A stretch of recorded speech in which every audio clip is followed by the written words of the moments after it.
What's up YouTube, and welcome to my pickups video for the month of July 2023. This was a pretty eventful month for a couple reasons. Start off with the beginning of the month. I took a week-long vacation to Northern California and hit quite a few video game stores around the San Jose area, as well as a bunch of Central California, which I'd never been to that part of the state before. Also went to Reno, Nevada as part of that trip, and I hit 7 minor league ball games in 7 nights in 7 different cities. So it was a very action-packed vacation. Not a whole lot of relaxation, a lot of driving, and a lot of ball games, but a few video game stores sprinkled in along the way, especially in some cities I'd never been to. So you'll get to see some stuff from that, and primarily it's all Japanese import stuff. It was kind of interesting how heavy how easy it is to find import stuff when you're out in California versus in the Midwest. The other highlight of the month was this last weekend, just a couple days ago, was MoGameCon, which is my local con here in St. Louis. And always a great time hanging out with lots of friends, locally and otherwise, and got some things from that as well. Got to meet YouTuber TJ Kitsune, who we've followed each other's videos for years, and so it was nice. Didn't really get a whole long time to spend with him, just due to how crazy the con was. I'm sure you'll see that in many other videos. But very nice to put a name to a face and get to meet him in person. So enjoyed that, as well as getting to connect with a lot of local friends during the con as well. So with that said, let's go ahead and get started. I'll talk about some of the games I picked up this month. We will start with a Neo Geo Pocket Color game, and if you know from watching my prior videos, I'm chasing the full set of US releases, and I didn't buy a US release. I actually bought a Japanese game on the California trip. But this is, I might butcher the name, Ganbare Neo Poke-kun, I believe is the name. And the best way to think about this is it's kind of like a virtual pet simulator with a little strange character that you get to manipulate through the game. And so basically your star protagonist just is there in the room, and you get to provoke him by sending guests to his door and making light bulbs go off in his house and catastrophes and little things like that.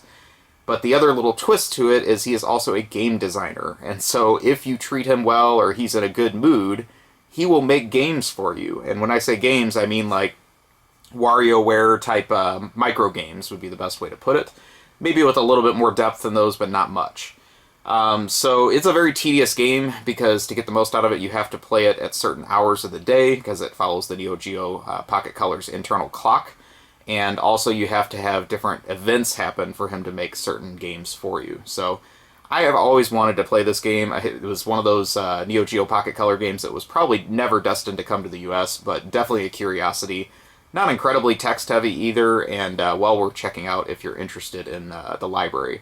What was really fortunate with this particular copy is the person that had owned it before me put a lot of time into it and unlocked a lot of the micro games, and so I decided that after I saw how tedious the gameplay was, I'm just going to enjoy the games that are unlocked on the cartridge, maybe try to get a few more to complete all the available ones, but there's plenty on here to do, and just a very bizarre game. So if you ever get a chance, check this out if you're into Neo Geo Pocket Color stuff. I guess I'll stick with portables, since that seemed to be the bulk of what I bought this month. I also got another import while I was on the Californian trip for Game Boy Color this time. And this one isn't a Japanese import, it's actually a European import that I'd recently found out about. This is Kix Adventure for the Game Boy Color, and it also came out in Japan, but for some reason the US didn't get it. So especially strange, since it got translated for the European market in English, but we still didn't get it anyway. So if you've ever been saying that, I really love the arcade game Kix and its simplistic playstyle, easy to pick up and play and learn for all audiences, but what if we crossed it with an RPG with some nonsensical story scenes in between stages? This is your game. As a big Taito fan, I had to have this in my collection, but I definitely understand it's not for everybody. But that being said, it does have a nice upgraded mode of classic Kix as well, if you just want to pick up and play and ignore all the story stuff that they added. Kind of tangentially to the game. So, very strange release, and I don't think we'll ever see a sequel to this, or perhaps even a reissue, but definitely if you're into obscure Taito stuff, this is a must-have, I would say. So, very happy to find that. I'd love to get that in a box someday, but I'm happy with it, just card only for now, because it seems to be kind of uncommon. I'll move into some other Game Boy related stuff. So before the con, I visited with my local friend Bob and helped him price some stuff that he was selling at the con. And one thing that he had in his collection he was willing to part with, I was able to get before the con started, is Solomon's Club for the original Game Boy, complete in the box, and I mean mint. He got this from one of his other friends that had it since its childhood, I believe. And this game, I don't even know if it was ever played, but the box is so nice. And I'm really happy to have this, because I used to just have it cart only. This is a great game, actually, for the original Game Boy. If you've played Solomon's Key on the NES, this is actually the sequel to that game. And so, if you like this, you can also get Monster Rancher Explorer for the Game Boy Color, which is also a Solomon's Key series game with a reskin. And then, of course, Fire and Ice on the NES, which is the expensive late-release sequel also. So, always like this series of action puzzle games. They originally started out in the arcade from Tecmo, but they did make these home versions and added some extra things to them and things like that. So even with the limited capacity of the original Game Boy, it's easy to pick up and play, and the screen is easy to see and things like that. So moves at a nice slow pace with single screen at a time action, so you don't have a lot of blurring and things like that also.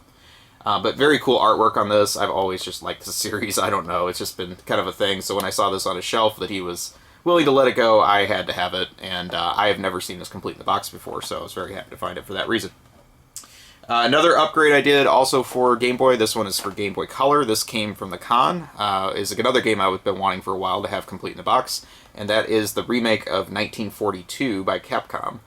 This is a pretty cool colorization, obviously, of the original 1942 that came out on NES and arcade, but they actually added, some additional features to it they don't even get on the NES version. And the NES version is just always annoying because of the sound, but this one is much more pleasing to play. So even if it's not 1943 quality, it's still a pretty good game overall if you like shooters, and very neat box art and things like that. So I like these Game Boy Color remakes that they did of some of the Capcom classics. They also did Ghosts and Goblins, and that one I have in my collection complete too, so it kind of goes well with that. But very difficult game to find. I think this came out kind of later in the Game Boy Color library when people stopped carrying, and so, I don't know, you don't see this too often. But very happy to find that complete at the show.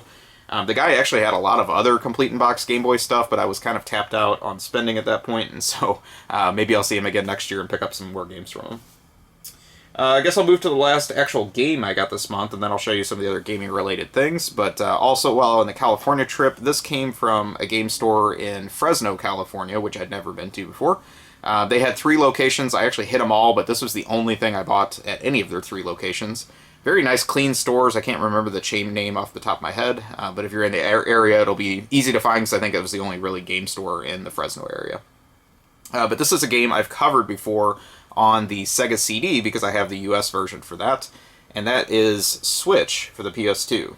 Not to be confused with the Nintendo system. But Switch in the US was released as Panic, and I've actually even done a separate video on my channel of me just playing Panic to show you how completely insane this game is.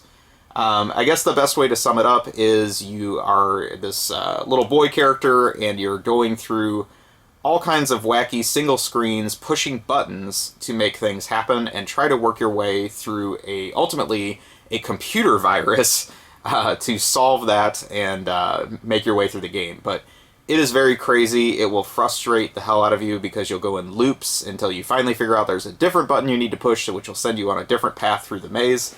And really, for this PS2 version, they left all the original artwork and sounds from the Sega CD version intact, but they added just like a couple cutscenes here and there with some 3D animation, which is very strange and jarring because it doesn't fit with the like crayon style artwork in the rest of the game. So I'm guessing this game had a much bigger following in Japan. It is very Japanese in nature. I'm surprised that Sega created the game but didn't even release it in the US for Sega CD, and Data East for some reason decided to publish it, but I don't think it sold very well. So I've always liked that game, and it's easy to pick up and play, and also just show to friends just how crazy some of those games are from this era.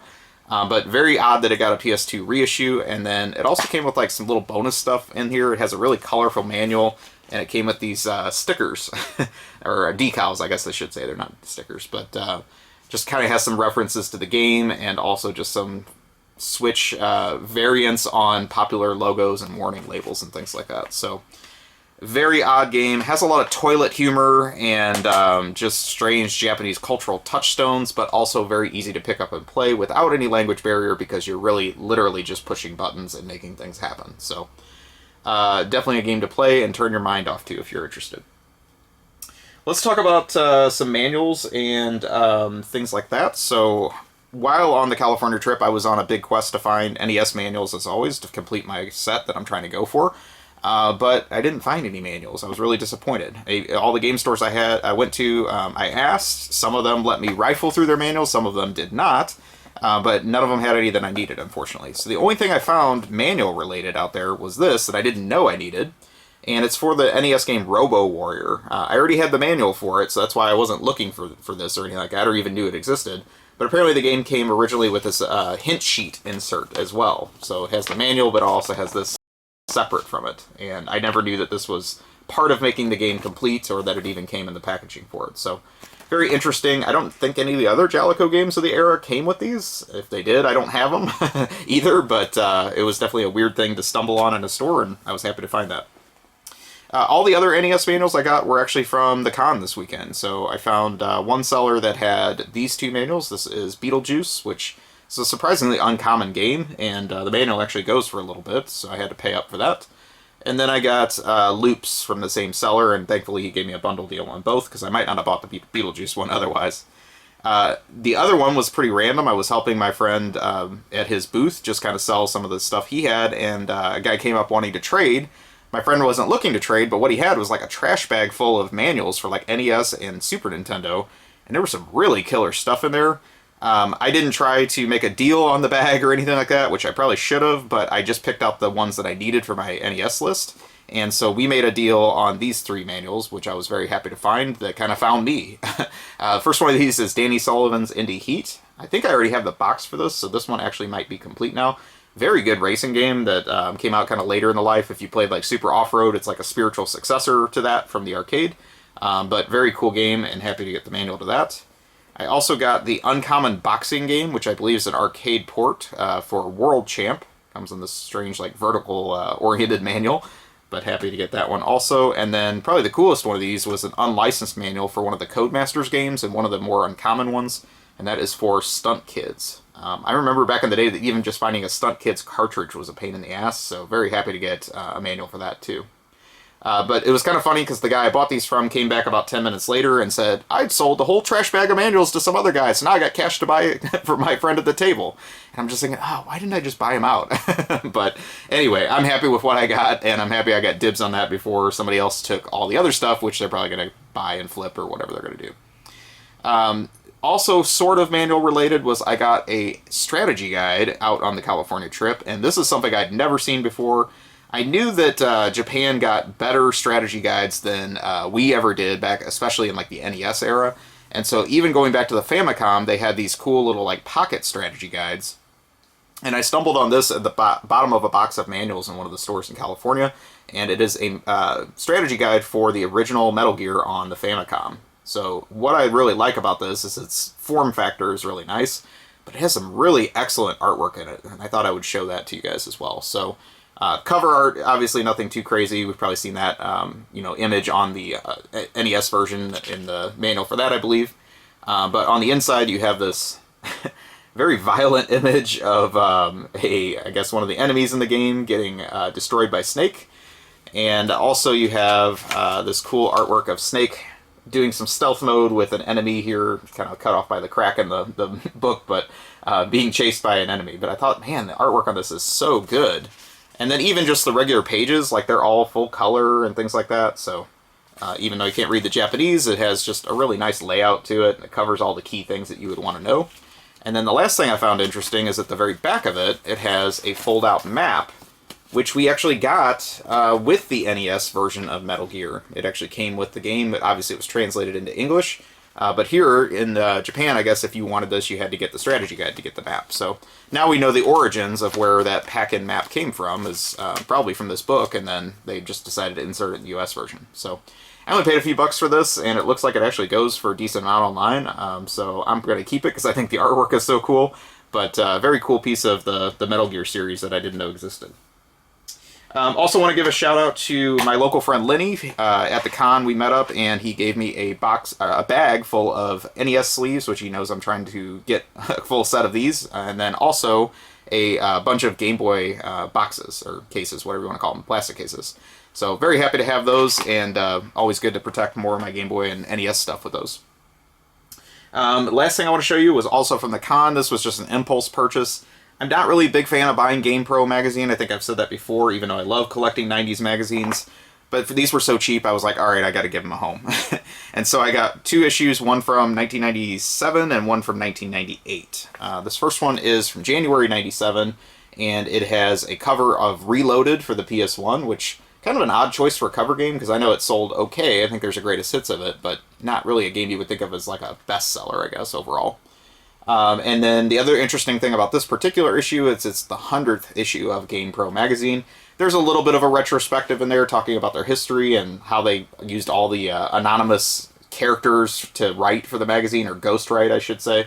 But really it sounds a lot like Game Fan, where like you had all these avatars, but actually it was like the same person writing under 4 other names. Which kind of like loses a little bit of credibility to their reviews. But interesting to have that, and just kind of neat for like PS1 Saturn era when Saturn wasn't totally dead, so there's a lot of Saturn coverage in this. And then the second one I got was for Gex Enter the Gecko, which obviously now there's a Gex remake coming, so that's kind of interesting. But this one's from 1998, and this one, the tone on Saturn was completely different because there was an article on the death of the Saturn, really profiling the final 5 games that were coming out for the system and kind of the status of those.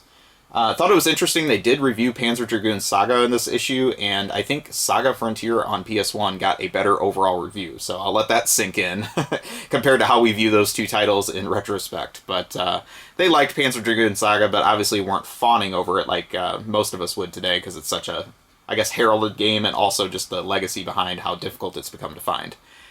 So, yeah, like I say, not great, but, you know, overall, just nice to have a couple more magazines for the collection, and I liked some of the content that was inside of them. So, that about does it. Like I said, a lot of travel, a lot of con craziness, but ultimately I didn't spend a whole ton this month with all the stuff I got. So, kind of a win overall for my budget, and then also just getting to get out and meet a lot of people, too. So, hope you enjoyed. Thank you for watching. Please take a moment, like, comment, subscribe, let me know what you think, and I will talk to you soon. Have a great day or night, wherever you are.